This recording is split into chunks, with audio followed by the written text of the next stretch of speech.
Hello, good morning student. I am Dr. Premchand Singh Maurya. Today is my lecture, new topic, powdery mildew of apple. आज का जो topic है powdery mildew of Apple, जो powder नुमा structure Apple के fruits में या Apple के पत्तियों पे डिजीज दिखाई देती है, उस तरह के फंगस को हम इक्टोफाइटिक फंगस भी कहते हैं और उस डिजीज को हम पाउडरी मिल्ड्यू डिजीज कहते हैं। So today topic is about discuss powdery mildew of Apple. आज के जो टॉपिक है पाउडरी मिल्ड्यू की चर्चा करते हैं। डिस्ट्रीब्यूशन, वितरण कहाँ कहाँ पाया जाता है। देखिए fungus Butler and Bisby recorded this disease from Kashmir in 1931। पहली बार बिस्बे और बटलर साहब ने इस डिजीज को 1931 ईस्वी में कश्मीर में रिपोर्ट किया था। Right, this has been also recorded from Himachal Pradesh and Kashmir, Andhra Pradesh या उत्तराखंड, सभी जगह इस डिजीज को रिपोर्ट किया गया है।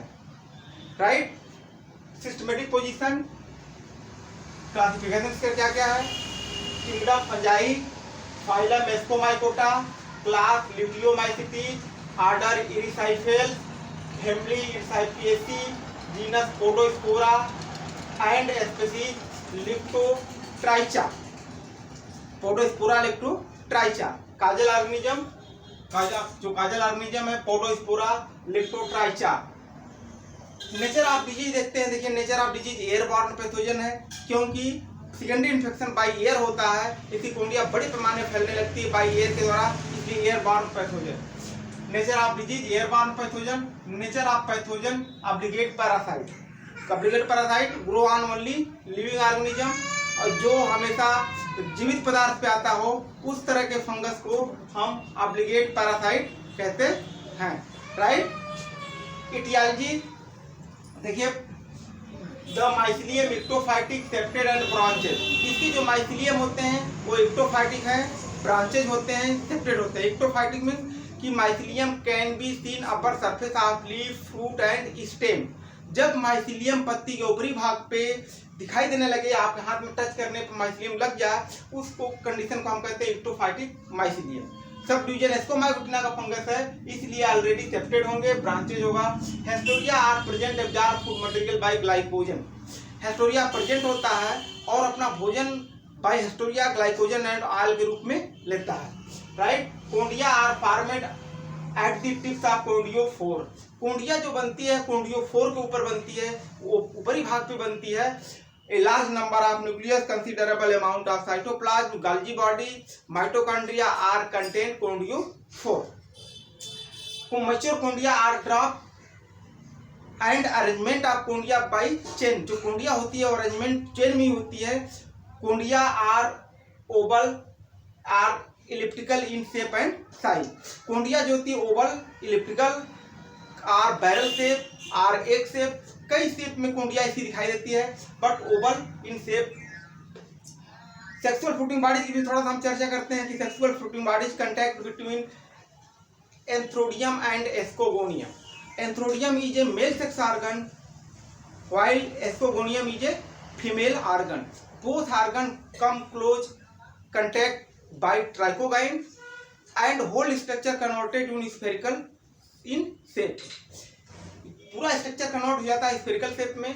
Spherical shape sexual fruiting body also called क्लिस्टोथिसिया।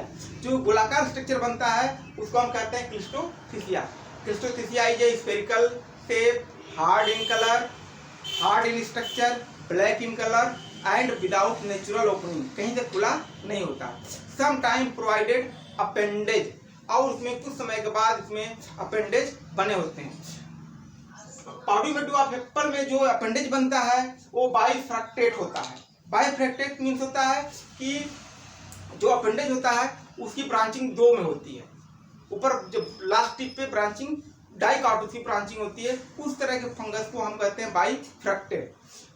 Right, तो sexual fruiting body cleistothecia, spherical, globes, hard in structure, black in colour.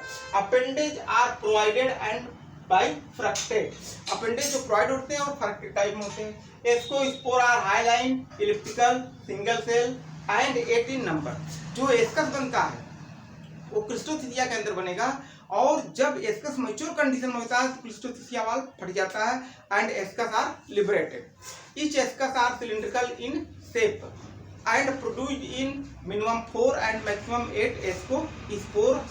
कम से कम 4 एस्कोस्पोर बनते हैं, अधिक से अधिक 8 एस्कोस्पोर बनते हैं एक एस्कस के अंदर। और एस्कस की जो साइज होती है वो सिलिंड्रिकल शेप के होते हैं, राइट। तो इटालजी में आपको एसेक्सुअल के बारे में लिखना है और सेक्सुअल के बारे में लिखना है। नेक्स्ट है एपिडेमोलॉजी। फंगस को सर्वाइव करने के लिए क्या क्या चाहिए? देखिए, the fungus survive in the form of dormant mycelium. Fungus जो नेक्स्ट ईयर में सर्वाइव करता है, नेक्स्ट सीजन के लिए, वो माइसीलियम ही सर्वाइव करता है, mycelium. Secondary infection spread of disease take place through conidia. और सेकेंडरी इन्फेक्शन होता है वो कोर्डिया के द्वारा होता है। जो फैलाव होता है सेकेंडरी इन्फेक्शन स्प्रेड बाई कोर्डिया, कोर्डिया के द्वारा ही फैलाव होता है। पहले कोर्डिया बनेगा, कोर्डिया बाई एयर ट्रांसमिशन हो जाएगा एक प्लेस से दूसरे प्लेस पे, और फिर इन्फेक्शन करते चले जाते हैं। पत्तियों के निचले हिस्से पे, पहली बार पत्तियों के निचले हिस्से पे इन्फेक्शन दिखाई देता है। जो न्यू पत्ती होती है उसी के निचले हिस्से में इन्फेक्शन बनना शुरू होता है और देखते देखते पूरी पत्ती भर इन्फेक्शन बन जाता है, right. The maximum temperature between 19 to 25 degree centigrade, dry and cool weather, 18 to 90% humidity. और इस फंगस के विकास के लिए 19 से 25 डिग्री सेंटीग्रेड के आसपास टेम्परेचर होना चाहिए, ड्राई होना चाहिए, कूल वेदर होना चाहिए और ह्यूमिडिटी 18 to 90% के आसपास होना चाहिए। तभी ये फंगस बड़े पैमाने पर ग्रोथ करता है, राइट। मैनेजमेंट कैसे करने हैं? देखिए, फर्स्ट पॉइंट है infected plant are collected and burn. जो इन्फेक्टेड प्लांट है उसको कलेक्ट करिए और जला दीजिए। Number 2, harvesting and pruning after fruiting.